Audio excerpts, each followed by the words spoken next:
안녕하세요. 세상에서 가장 작은 책방 오대 카페 본주의 원테이블 북스토어 예따 책방입니다. 와, 네, 오늘은 김미영 TV의 북드라마 8번째 책이죠.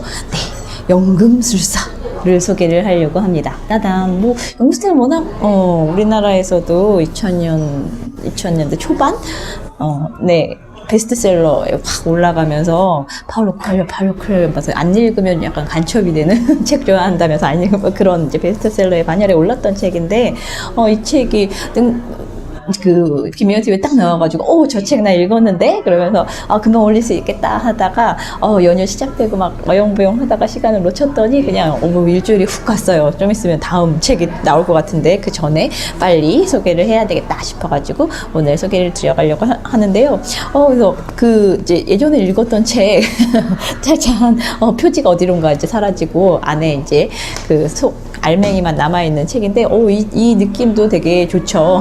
겉에 싸게라고 책 싸게라고 하는데 그게 벗겨져 있는 이 느낌도 되게 좋아가지고 아마 빼놨다가 어딘가에 팔아먹었거나 버렸거나 이랬을 것 같아요. 그래서 내용은 되게 신기했어요. 언젠가 이제 어렸을 때나 옛날에 읽었던 책들 같은 경우에는 되게 잘 읽었다 싶으면서도 이 책이 이제 막 어딘가로 사라지지 않고 아직까지 책장에 남아있다라는 건 버리거나 이렇게 팔기에는 못한, 누굴 주기에는 못하고 갖고 싶어하는 책들만 이제 이렇게 책장에 이렇게 계속 책들이 계속 너무 많아지니까 막 팔기도 하고 누굴 주기도 하고 버리기도 하고 막 여러 가지 실수를 통해서 이제 책장들을 비워내곤 했었는데 그 와중에도 남아있는 거 보면 꽤 내가 잘 읽었던 책인가 싶긴 한데 내용이 너무 신기했어요. 이게 원래 이런 책이었나? 막 이런 생각이 되게 많이 들더라고요. 그러니까 뒤에 보면 자네가 무언가를 간절히 원할 때 온 우주는 자네의 소망이 실현되도록 도와준다네, 이런 얘기가 있거든요. 이게 아마 이후에 나와서 되게 공전의 베스트를 쳤던 시크릿이라는 책 들어는 보셨죠? 되게 얇고 막 내용도 되게 얼마 없고 말고 근데 내가 뭔가를 간절히 바라면은 이루어진다 막 이런 이제 약간 자기계발서의 이야기들이 훅 와서 이제 되게 오랫동안 베스트 목록에 올라 있었던 책인데 그 얘기네? 그 얘기였네? 근데 내가 그런 내용으로 기억하고 있지는 않은데 김희연 선생님이 이렇게 이야기하시면서 이렇게 스토리도 잡아주셨잖아요. 북드라마, 그러니까 한 편의 드라마를 보듯이 이렇게 설명을 해주시는데 그래? 그런 내용이었어? 되게 신기한데? 하면서 막 다시 나 이 책을 도대체 되게 열심히 보니까 막 밑줄 그은 것들도 되게 많고 이제 한 자리에 이렇게 앉아서 책을 읽기보다는 저는 이제 지하철이나 이런 데서 이제 책을 읽을 때가 많은데 이제 펜이 있거나 이러면 이제 이렇게 막 밑줄을 긋기도 하고 펜이 없을 때 이제 귀퉁이를 접어놓기도 하고 막 이러거든요. 근데 막 접어놓은 것들도 되게 많고 이제 연필이 있을 때는 연필로 찍찍찍찍 이렇게 그어놓은 것도 너무 많아갖고 되게 열심히 읽은 책인데 어떻게 이렇게 내용이 하나도 기억이 안 나지? 하면서 되게 놀랍고도 신기한 경험을 또 했던 그런 책이에요. 일단 지은이 누구나 알고 있을 것 같지만 사실은 지은이 소개를 꼼꼼하게 읽지는 잘 않잖아요. 그래서 예따 책방에서 책 소개할 때는 꼭 지은이 소개를 빠뜨리지 않고 해드리고 있어요. 자료 삼아서 언젠가 또 들으면 기억력이 저는 별로 안 좋기 때문에 자료 삼아서 늘 이렇게 소개를 해볼게요. 파울로 코엘료 전 세계 170개국 이상 81개 언어로 번역이 되어서 2억 2,500만 부가 넘는 판매를 기록한 우리 시대 가장 사랑받는 작가 라고 소개되어 있어요. 1947년 리우 대자 한글로 써있는 외국 어떤 지명, 이름, 이런 것들은 참 읽기가 힘들어요. 리우 대자네 이루에서 태어났다. 저널리스트, 록스타, 극작가, 세계적인 음반회사의 중역 등 다양한 방면에서 활동하다 1986년 돌연 이 모든 것을 내려놓고 산티아고 데 콤포스텔라로 순례를 떠난다. 이때의 경험은 코엘료의 삶에 커다란 전환점이 된다. 그는 이 순례에 감화되어 첫 작품 순례자를 썼고 이듬해 자아의 연금술을 신비롭게 그려낸 연금술사로 세계적 작가의 반열에 오른다. 이후 브리다, 베로니카, 죽기로 결심하다. 피에트라 강가에서 나는 울었네. 악마와 미스 플랭, 오 자히르, 알레프, 아크라 문서, 불륜, 스파이 등 발표하는 작품마다 전 세계적으로 큰 반향을 일으킨다. 2009년 연금술사로 한 권의 책이 가장 많은 언어로 번역된 작가로 기네스북에 기록이 되었다. 2002년 브라질 문학 아카데미 회원으로 선출되었고 2007년 유엔 평화대사로 임명되어 활동 중이다. 프랑스 정부로부터 레지옹 도네르 훈장을 수은하는 등 여러 차례 국제적인 상을 받았다. 2018년 신작 히피를 발표했다. 이렇게 되어 있네요.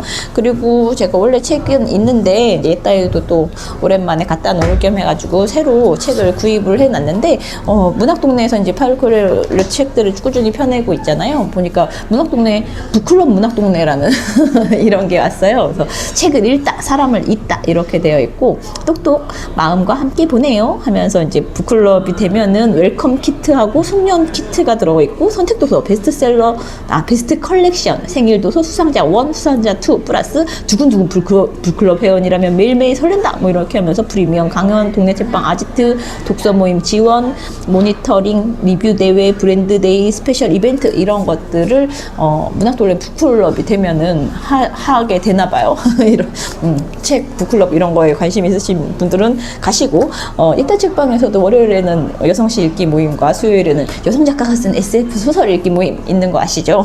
그리고 수요일 오후에는 또 정치학자 하승우 선생님과 함께하는 사회가 강독회가 열리니까 관심 있는 분들은 똑똑 두드려보시면 좋을 것 같아요. 그리고 코엘료 이 책에 쏟아진 어떤 찬사를 가지고 이런 간지도 넣어 놓으셨더라고요.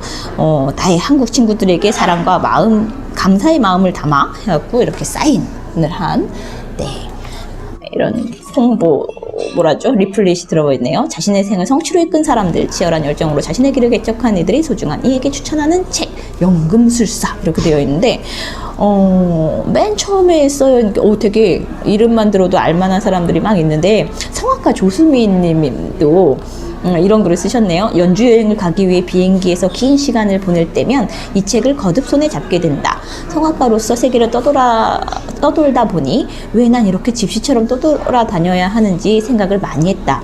그런데 연금술사를 읽고 나서 인생은 자아를 발견하기 위한 영원한 여행이라는 생각에 위안을 얻게 됐다. 내가 찾아 헤매던 답을 찾아준 책이라고나 할까?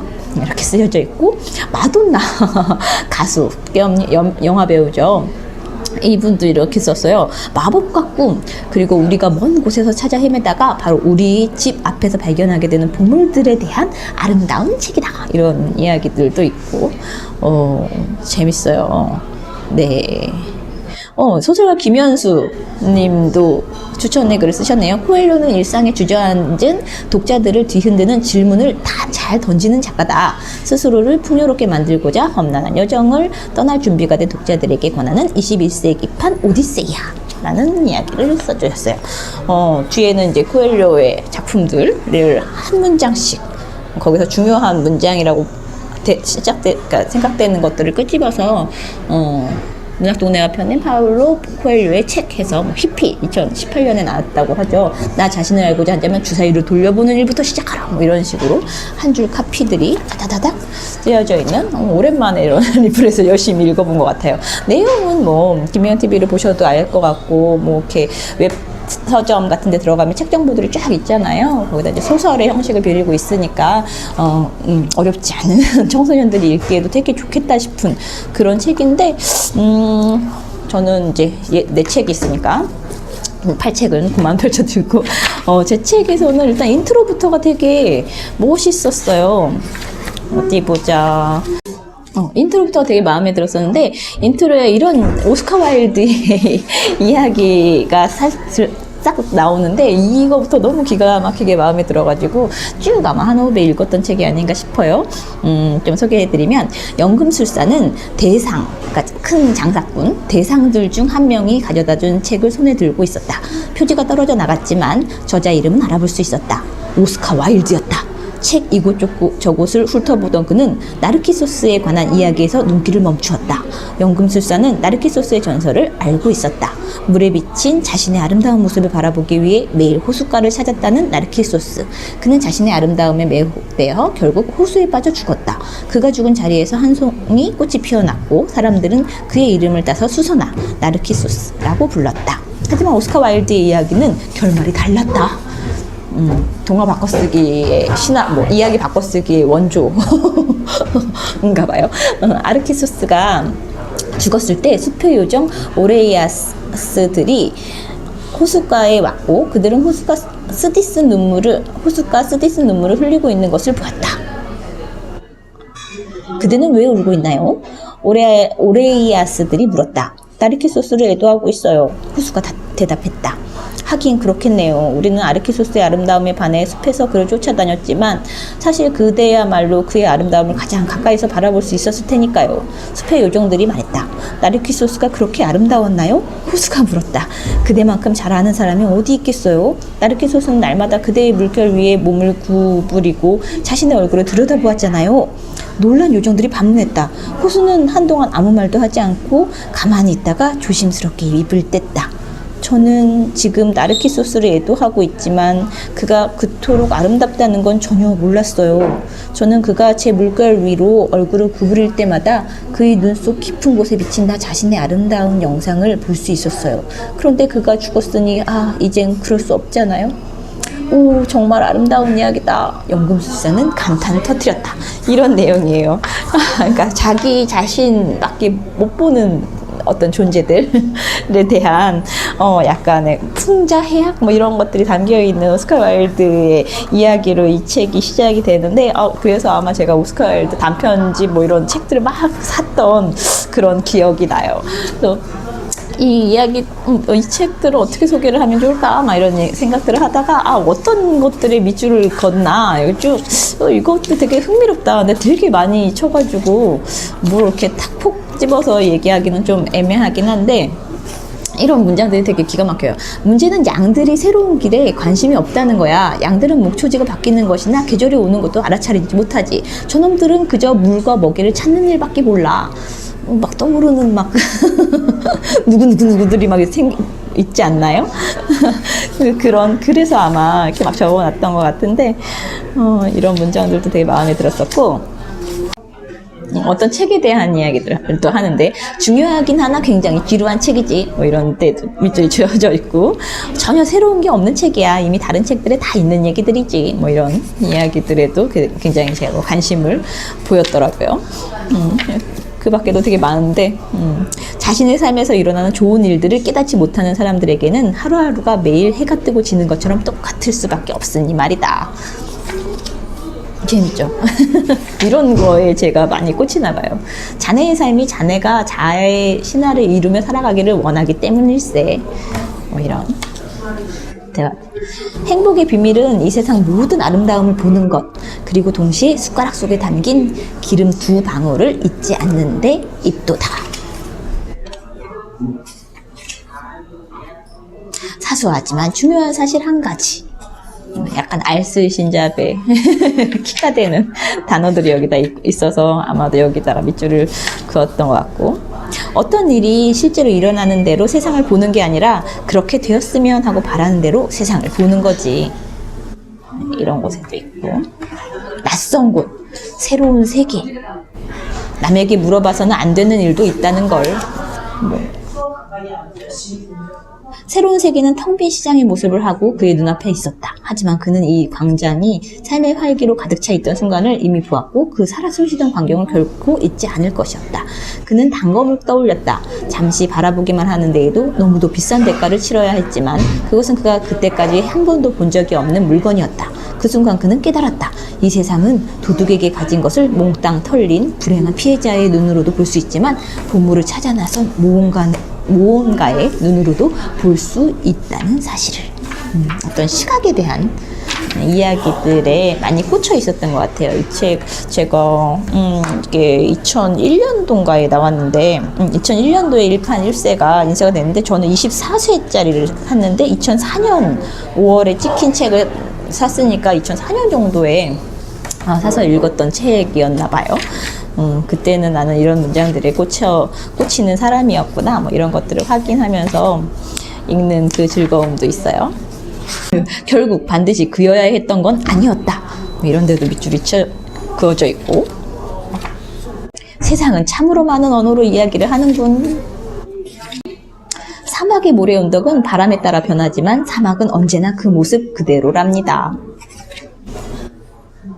실수할지도 모른다는 두려움을 가져서는 안 돼. 실패할지도 모른다는 불안감이야말로 이제껏 위대한 업을 시도해 보려던 내 의지를 꺾었더니 주범이지.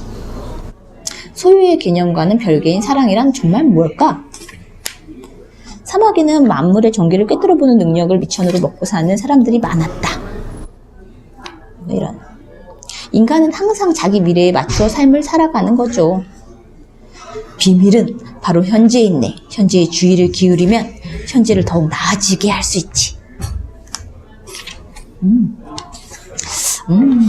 뭐 이런 기타 등등의 제가 좀 소개를 해주면 좋겠다 싶은데만 다시 이제 태그를 좀 달아서 읽어들었는데 이런 문장들이 이제 가득한 그런 책이에요. 내용은 뭔가를 간절히 원하면 오는지가 나를 도와서 그것이 이루어지도록 도와준다는 어떤 한 청년이 이제 목사가 되기를 거부하고 양치기가 되어서 이제 세상을 떠돌아다니면서 자신의 어떤 것을 이렇게 행복을 찾아 나가는 이야기라고 할까? 그런 이야기들인데, 그냥 내용만 간단하게 딱 보면 그냥 자기계발서에서 이제 긍정, 뭐 자기 현실에 막 노력을 더 기울이고 뭔가 간절히 원하고 찾고 바라고 막 이런 여러 가지 시각들을 갖고 뭐 이런 이야기들이 가득 찬 책이어서 어떻게 보면 자기계발서 같은 책이네? 라는 생각도 드는데 그런 것들이 은유와 이야기와 막 이런 것들과 섞여서 하나의 소설로 탄생을 해서 그런지 많은 사람들이 참 좋아할 수밖에 없는 듣고 싶고, 좀 에너지가 좀 이렇게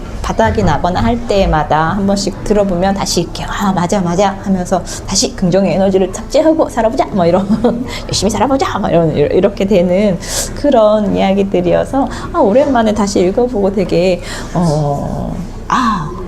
좋았던 그런 책이에요. 근데 의외로 내용은 하나도 기억이 안 나가지고 보면서 되게 깜짝깜짝 놀라요. 이 책이 이런 책이었어? 나는 도대체 내가 읽은 책의 이야기들은 다 어디가 있을까? 내 뇌 속에 없는 것 같기도 하고 아주 뭐였죠?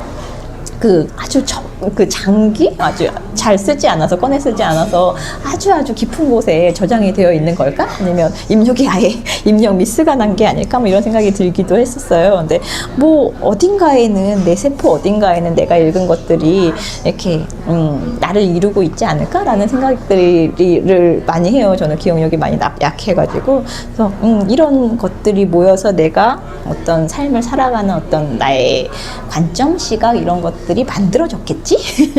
그래서 어떤 책을 읽으시고 이것을 이 책은 이런 책이야 막 요약 정리 아주 쌈박하게 할 수 있는 것도 좋지만 그 읽는 과정에서 내가 바뀌잖아요. 읽기 전에 나와 읽은 후에 나는 또 달라지는 거니까 그런 즐거움들, 비록 그것의 내용이나 스토리나 줄거리를 아주 간단 명료하게 요약하거나 근사하게 설명해낼 수 없다고 하더라도 책은 어디 안 가고 내 세포 어딘가에 담겨 있을 거라고 믿으면서 책을 읽으시면 더 좋을 것 같아요.